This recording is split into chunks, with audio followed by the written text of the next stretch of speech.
وہ اللہ کے سچے اور آخری نبی ہیں۔ میں آنکھوں کا حلیہ بیان کرتا ہوں، آپ تصدیق کر دیں کہ وہ ہیں یا نہیں ہیں۔ اب اس عیسائی نے آنکھوں کا حلیہ بیان کیا کہ حضور کی آنکھیں بڑی ہیں، پلکیں لمبی ہیں، اور آنکھوں کے اندر جو سفیدی کا حصہ ہوتا ہے اس میں سرخ ڈورے ہیں۔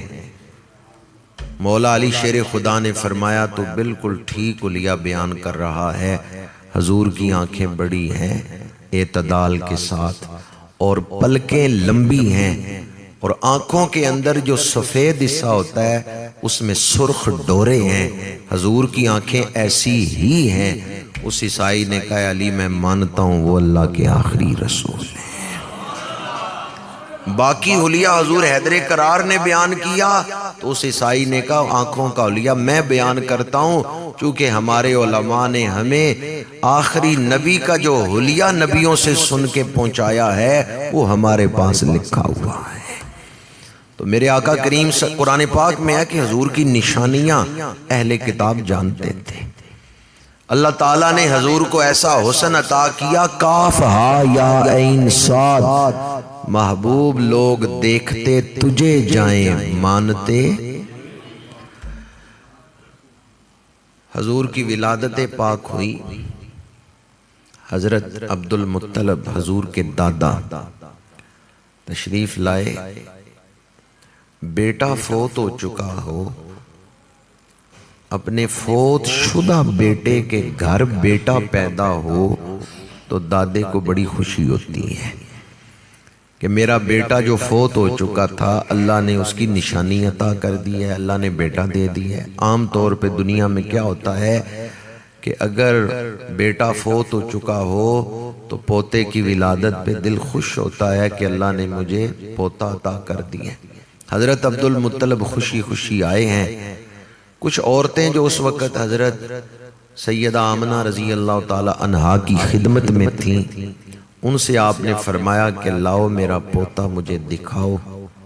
تو بی بی شفا نے کہا کہ اے سید القریش، اے قریش کے سردار، اے سردار مکہ، اے عبد المطلب، آپ جب اپنے پوتے کو دیکھیں گے نا تو آپ پکار اٹھیں گے کہ میں نے آج تک اتنا سونا بچہ نہیں دیکھا۔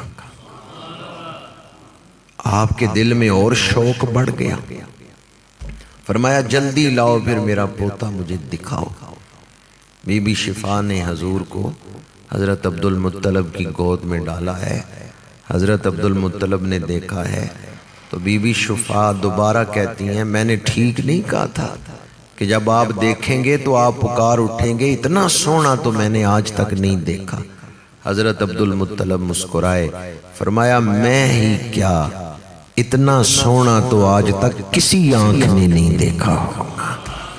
تم صرف میری بات کر رہی تھی کہ میں نے اتنا سونا آج تک نہیں دیکھا، ایک میں کیا جو بھی انہیں دیکھے گا وہ کہے گا اتنا سونا آج تک کسی نے دیکھا نہیں۔ وَأَحْسَنُ مِنْكَ لَمْ تَرَ قَطُّ عَيْنِي وَأَجْمَلُ مِنْكَ لَمْ تَلِدِ النِّسَاءُ۔ حضرت حسان بن ثابت نے نعت بعد میں لکھی ہے جو وہی ترجمانی ہے جو حضرت عبد المطلب کا عقیدہ ہے، اتنا سونا کسی ماں نے جنم ہی نہیں دیا۔ خلقت مبرأ من کل عیب کانک قد خلقت کما تشاء، وہ کمال حسن حضور ہے کہ گمان نقص جہاں نہیں، یہی پھول خار سے دور ہے، یہی شمع ہے کہ دھواں نہیں۔ اللہ نے ایسا حسن حضور کو عطا فرمایا۔ عرب میں رواج تھا دائیاں شہری علاقے سے بچوں کو لے جاتی، 2-3 سال دودھ پلاتی، دیہاتی علاقے میں کھلی فضا میں بچوں کی پرورش کرتی، پھر واپس کر کے ماں باپ سے پیسے لیتی۔ حضرت حلیمہ سعدیہ رضی اللہ تعالی عنہا جب حضور کو دودھ پلا رہی تھی ان کی عمر تھی 30 سال، اور 60 سالوں کے بعد جب وہ 90 سال کی ہوئیں تو مدینہ منورہ آئی ہیں اور صحابیہ بن گئی ہیں۔ ان کا وصال مدینہ شریف میں ہوا ہے، قبر جنت البقیع میں ہے حضرت حلیمہ سعدیہ کی۔ تو آخری عمر میں صحابہ کرام حضرت علیمہ سعدیہ کے پاس بیٹھتے تھے. جب حضرت علیمہ سعدیہ کی آخری عمر ہے، جوان صحابہ کرام ان کی خدمت میں بیٹھتے اور عرض کرتے مائی صاحبہ ہم نے حضور کا بچپن نہیں دیکھا، آپ نے اس عمر میں حضور کی خدمت کی ہے، ذرا بچپن کی ادائیں تو سنائیں کہ بچپن میں ہمارے آقا کریم کی ادائیں کیا تھیں. حضرت علیمہ سعدیہ بیان کرتی تھیں، صحابہ بیٹھ کے سنتے تھے. ایک صحابی پوچھتے ہیں مائی صاحبہ جو دائیاں پیسے لے کے دودھ پلاتی تھیں کیا وہ بچوں سے پیار بھی کرتی تھی؟ مائی صاحبہ فرماتی ہیں نہیں، وہ ڈیوٹی دیتی تھی، نگہداشت کرتی تھی، خیال رکھتی تھی، پرورش کرتی تھی، لیکن پیار نہیں تھی کرتی. ایک وجہ تو یہ تھی بچہ اپنا نہیں، بچہ غیر ہے، اور دوسری وجہ یہ تھی انہیں پتا تھا 2 سالوں بعد 3 سالوں بعد بچہ واپس کرنا ہے. پیار ہو گیا تو واپس کرتے ہوئے تکلیف ہوگی. جو چیز دل کو پیاری لگے اسے اپنے آپ سے دور کرتے ہوئے تکلیف ہوتی ہے. تو ان دائیوں کو پتا تھا اس بچے نے ہمیشہ تو ہمارے پاس نہیں رہنا، ہم نے 2-3 سال خدمت کرنی ہے، ماں باپ سے پیسے لینے ہیں. اس لیے حضرت علیمہ سعدیہ فرماتی ہیں وہ دائیاں ڈیوٹی دیتی تھی، پیار نہیں تھی کرتی. پھر فرماتی ہیں یہ میں بات تمہیں دوسری دائیوں کی سنا رہی ہوں، میرا حال یہ تھا میں جب اس حجرے میں داخل ہوئی جس میں اللہ کے رسول اپنی والدہ کے پہلو میں لیٹے ہوئے تھے، میں نے جا کے چہرے سے چادر ہٹائی، اتنا سونا بچہ، مجھے پہلی نظر میں ہی حضور سے پیار ہو گیا ہے. یوں لگا ننھی ننھی مٹھیوں میں حضور نے میرا دل قابو کر لیا ہے. بے ساختہ آگے بڑھی، حضور کو اٹھایا، چوما، دوڑ کے باہر نکلی. دروازے پہ ان کے خامد حارث کھڑے تھے. حلیمہ فرماتی ہیں حارث دیکھو کتنا سونا بچہ ہے، تم نے آج تک اتنا سونا بچہ دیکھا ہے؟ حارث کہنے لگے نہیں حلیمہ میں نے آج تک اتنا سونا بچہ نہیں دیکھا. حارث کہنے لگے میں نے آج تک زندگی میں اتنا سونا بچہ نہیں دیکھا. حلیمہ کہتی ہیں میں نے بھی آج تک اتنا سونا نہیں دیکھا. دونوں میاں بیوی یہ کہہ رہے ہیں یہ تو کوئی بڑے ہی جمال والا ہے، پیکرے حسن و جمال ہے، اتنا سونا بچہ تو ہم نے آج تک نہیں دیکھا. میں کہتا ہوں جب حلیمہ سعدیہ یہ کہہ رہی تھی کہ میں نے آج تک اتنا سونا نہیں دیکھا، حریم کبریا سے صدا آ رہی ہوگی اے حلیمہ تو اتنا سونا کیسے دیکھتی؟ بنانے والے نے آج تک اتنا سونا بنایا ہی نہیں. تو دیکھتی تو تب اگر اس نے کوئی اور بھی ایسا حسین بنایا ہوتا، تو دیکھتی تو تب اگر اس نے کوئی اور بھی ایسا سونا بنایا ہوتا. سب سے اولا و اعلی، سب سے بالا و والا، خلق سے اولیاء، اولیاء سے رسول اور رسولوں سے اعلی. حضرت علیمہ سعدیہ حضرت بی بی آمنہ سے اجازت لے کے حضور کو دودھ پلاتی ہیں، پھر اجازت لے کے لے آئیں اپنے قبیلے میں. سیرت دہلان میں ہے، امام احمد دہلان انہوں نے سیرت کی کتاب لکھی ہے، اس میں یہ روایت ہے، اور حضور ضیاء الامت قدس سر العزیز نے بھی ضیاء النبی شریف میں اس کو بیان کیا ہے. حضرت علیمہ سعدیہ حضور کو گود میں لے کے بیٹھی ہیں، ایک بکری آئی، حضور کی پیشانی کو چوم کے تھوڑے فاصلے پہ کھڑی ہو گئی. بکری، حضرت علیمہ سعدیہ نے حضور کو گود میں لیا، وہ بکری آئی، اس نے حضور کا ماتھا چوما، پیچھے ہٹ کے کھڑی ہو گئی. تھوڑی دیر کے بعد سر اٹھا کے دیکھتی ہے، پھر سر جھکا لیتی ہے، پھر سر اٹھا کے حضور کی زیارت کرتی ہے، پھر سر جھکا لیتی ہے. وار بکری تیری پہچان پہ قربان جاؤں. صرف انسان ہی نہیں حضور سے محبت کرتے، وما ارسلناک الا رحمتا للعالمین. جمادات، نباتات، پتے پتھر کے بارے میں حدیث ہے، حضور نے فرمایا میں مکے کے اس پتھر کو جانتا ہوں جو اعلان نبوت سے پہلے میرے اوپر درود پڑھتا تھا۔ مسلم شریف میں یہ حدیث پاک ہے، حضرت جابر بن سامرہ راوی ہیں۔ تو میرے آقا کریم صلی اللہ علیہ وسلم، ایسا کوئی حسین بھی آپ نے دیکھا ہے کہ ساری مخلوقات اس سے پیار کرتی ہیں؟ حضور کا حسن کیسا ہے، پتھر درود پڑھ رہے ہیں، بکریاں چوم رہی ہیں، بکری نے چوما ہے اور کچھ فاصلے پہ کھڑی ہو گئی۔ حضرت حلیمہ سعدیہ کی بڑی بیٹی تھی شیمہ، وہ بکریاں چرانے جاتی تھی۔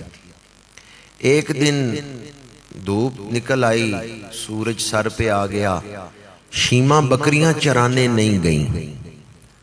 تو حلیمہ سعدیہ کہتی ہیں شیمہ دیکھو کتنا دن گزر گیا ہے، تم ابھی تک بکریاں چرانے کے لیے نہیں گئی۔ شیمہ کہتی ہیں بکریاں زیادہ ہیں، میں اکیلی ان سب کو سنبھال نہیں سکتی، میری مدد کے لیے کسی کو بھیجو۔ کوئی بکری ادھر دوڑتی ہے، کوئی ادھر دوڑتی ہے، میں ان کے پیچھے دوڑ دوڑ کے تھک جاتی ہوں، میں اکیلی اتنی بکریاں سنبھال نہیں سکتی، کسی کو میری مدد کے لیے ساتھ بھیجو۔ حلیمہ سعدیہ فرماتی ہیں کس کو ساتھ بھیجو؟ شیمہ کہتی ہیں میرے مکی بھائی محمد کو ساتھ بھیجو۔ حضرت حلیمہ سعدیہ حیران ہوئی، اس لیے کہ حضور کی ابھی شیر خارگی کی عمر تھی، ابھی تو حضور گود میں تھے، ابھی وہ چلنے والی تو عمر پاک ہے ہی نہیں۔ تو حضرت حلیمہ سعدیہ نے حیران ہو کے کہا کہ اگر تو اپنے مکی بھائی محمد کو لے کے جائے گی تو انہیں گود میں اٹھا کے بیٹھے گی یا بکریوں کے پیچھے دوڑے گی؟ اب دل تھام کے سنے شیمہ نے جواب کیا دیا ہے۔ بی بی شیمہ نے کہا ماں میں ایک دن پہلے ان کو لے گئی تھی اپنی گود میں اٹھا کے، اس دن مجھے نہیں بکریوں کے پیچھے دوڑنا پڑا، بکریاں میرے پیچھے پیچھے دوڑتی رہی، میں جہاں بیٹھتی تھی بکریاں قریب قریب ہی رہتی تھی، میں انہیں گود میں لے کے اٹھ کے چلتی تھی، بکریاں میرے پیچھے دوڑتی تھی۔ یہ کس کی کشش تھی کہ جانور بھی دوڑے چلے آتے ہیں۔ سرو آزاد حیران کھلوتا تے پیر زمین وچ گڈے، اونچا ہو رستہ ویکھے متے یار کدروں سر کٹے۔ اور بابا فرید فرماتے ہیں اٹھ فریدہ، بابا فرید فرماتے ہیں کوٹھے تے چڑھ ویکھ فریدہ، گھر گھر لگی اگ، میں سمجھائی کہ میں ہی مٹھا اے تے مٹھیا سارا جگ۔ میرے آقا کریم صلی اللہ علیہ وآلہ وسلم کو حضرت حلیمہ سعدیہ نے نہیں بھیجا کہ آپ بکریاں چرانے جائیں، لیکن جب حضور کچھ بڑے ہوئے ہیں، اس عمر مبارک میں آئے ہیں، جب 4 سال عمر مبارک ہے، تو میرے آقا کریم خود اپنی خوشی سے تشریف لے جاتے ہیں، حضرت حلیمہ سعدیہ نے نہیں کہا۔ تو اسی طرح حضرت حلیمہ سعدیہ کے بیٹے اور حضور اور چند قبیلہ بنو سعد کے بچے وہ بکریاں چرانے گئے ہیں، کچھ ڈاکو آ گئے بکریاں لوٹنے والے۔ اب بچے تو ان کے سامنے کھڑے نہیں تو ہو سکتے، بچے ڈر کے بھاگے قبیلے کی طرف، حضور نہیں ڈرے، حضور کھڑے رہے۔ جو بچے ڈر کے قبیلے کی طرف بھاگے، انہوں نے آ کے قبیلے والوں کو بتایا کہ چور آئے ہیں اور ہماری بکریاں وہ لوٹ کے لے گئے ہیں۔ قبیلے والے جوان مرد لاٹھیاں لے کے چھڑیاں لے کے بھاگے کہ چلو چل کے ڈاکوؤں سے بکریاں چھڑاتے ہیں، لیکن جب وہاں پہنچے تو کیا دیکھا؟ بکریاں چر رہی ہیں، بکریاں خیر و عافیت سے وہاں ہی ہیں، گھاس کھا رہی ہیں، چر رہی ہیں، اور ڈاکو جو لوٹنے آئے تھے نا وہ سارے حضور کے ارد گرد بیٹھے ہوئے ہیں اور حضور کی باتیں سن رہے ہیں۔ جو ڈاکوؤں کا سردار تھا اس نے جب حضور کو دیکھا تو اس نے دوسرے ڈاکوؤں سے کہا او دیکھو یہ کوئی شہزادہ ہے جو بکریاں چرانے آیا ہے، یہ قبیلہ بنو سعد کا بچہ نہیں مجھے لگتا، دیکھو ان کے ہاتھ کیسے سونے ہیں، دیکھو ان کے قدم کیسے پیارے ہیں، دیکھو ان کے چہرے پہ کیسا نور اتر رہا ہے، دیکھو ان کے چہرے پہ کیسا جمال۔ وہ ڈاکوؤں کا سردار حضور کو دیکھتے ہی دوسروں کو بلاتا ہے، کہتے ہیں آؤ دیکھو یہ کوئی شہزادہ ہے جو یہاں بکریاں چرانے آئے، یہ قبیلہ بنو سعد کا نہیں ہے، ایسا حسین بچہ میں نے آج تک نہیں دیکھا۔ وہ حضور کے پاس آ کے بیٹھا، لیکن جب حضور سے گفتگو کی نا اور میرے آقا کریم نے اس سے کلام فرمایا تو وہ ڈاکوؤں کا سردار دوسرے ڈاکوؤں سے کہتا ہے آؤ دیکھو یہ بچہ صرف صورت کا ہی پیارا نہیں سیرت کا بھی پیارا ہے، اس کے بولنے کا انداز کیسا ہے، لب و لہجہ کیسا ہے۔ وہ سارے ڈاکو بکریاں تو بھول ہی گئے، حضور کے پاس بیٹھ گئے۔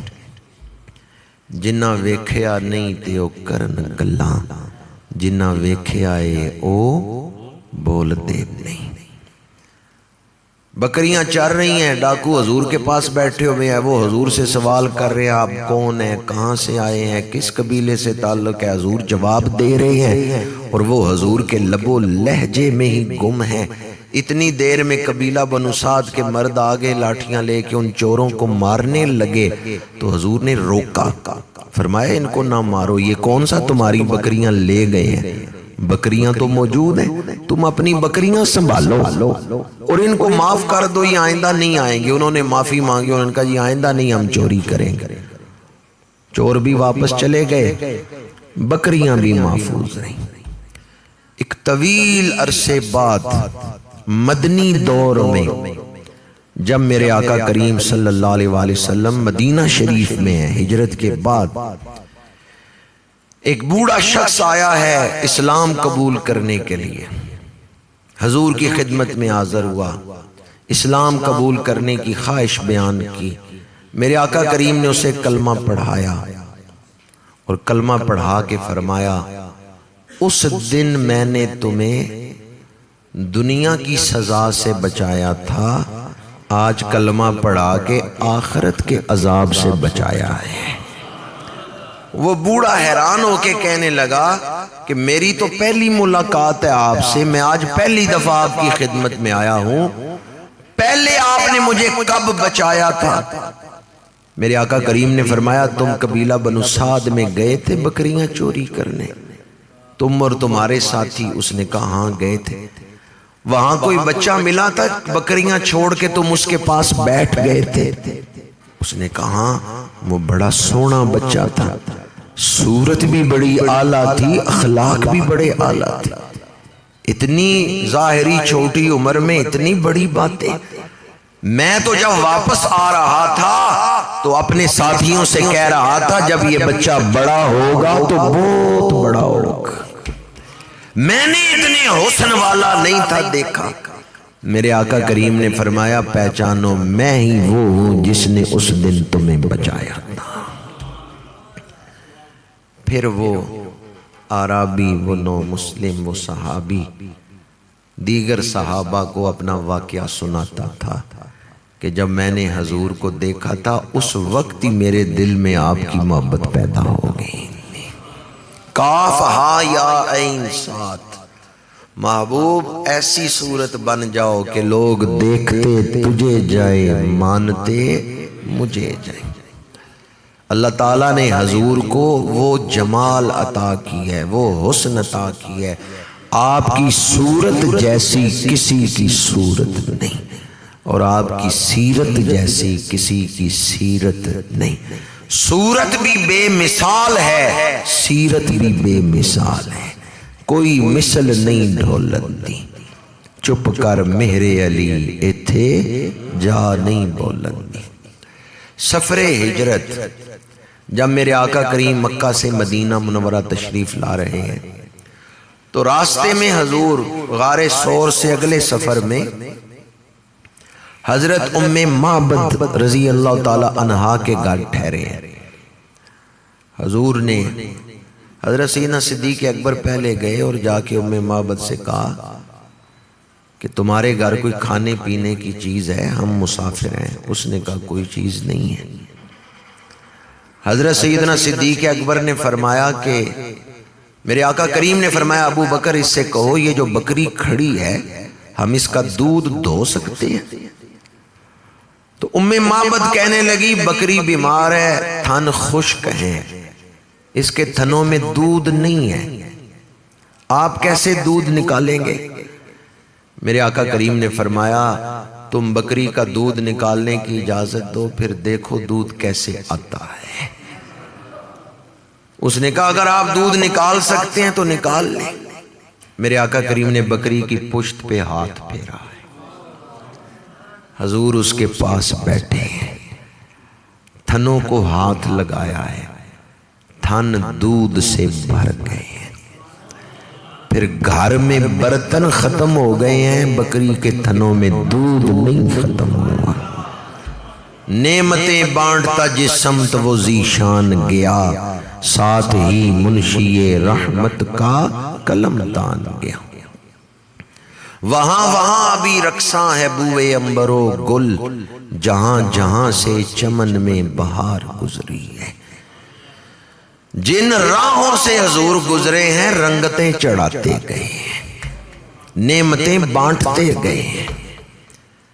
حضور نے وہاں تازہ وضو بھی فرمایا ہے، سیرت حلبیہ میں یہ روایت موجود ہے۔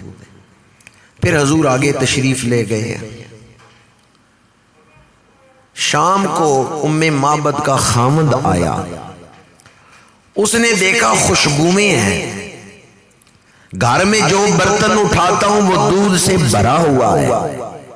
حیران ہو کے اپنی بیوی سے پوچھنے لگا ام معبد یہ کون آیا تھا کہ جس کے آنے سے ہمارے گھر سے بیماریاں نکل گئی ہیں اور برکتیں آ گئی ہیں؟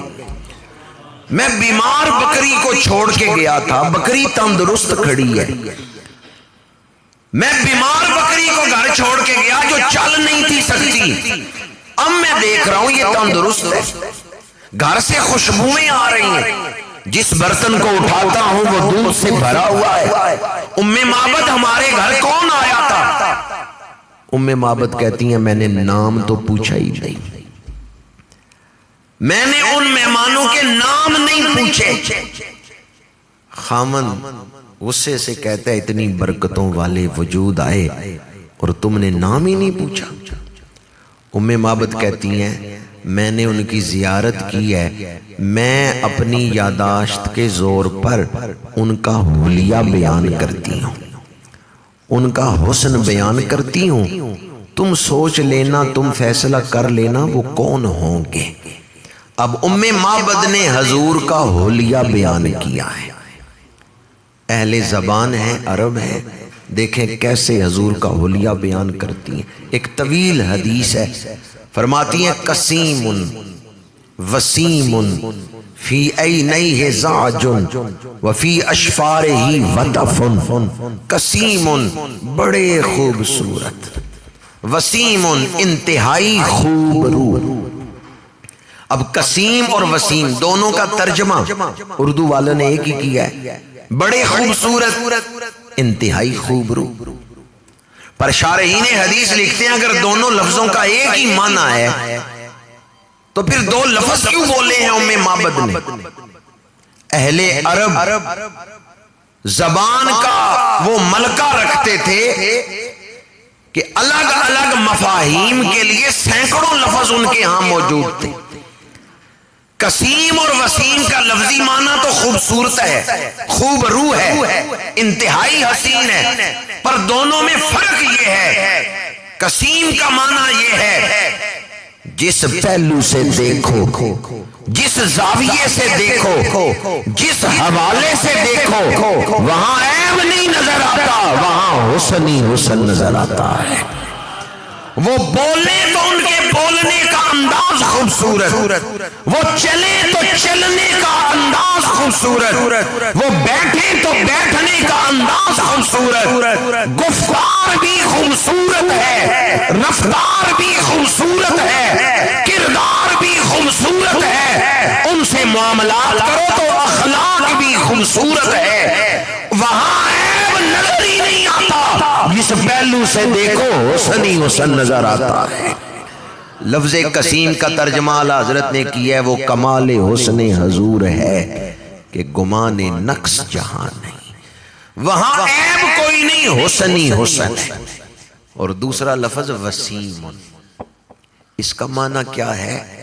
وہ اتنے سونے ہیں، وہ اتنے سونے ہیں، جتنا بھی دیکھو جتنا بھی دیکھو دل رجتا ہی نہیں۔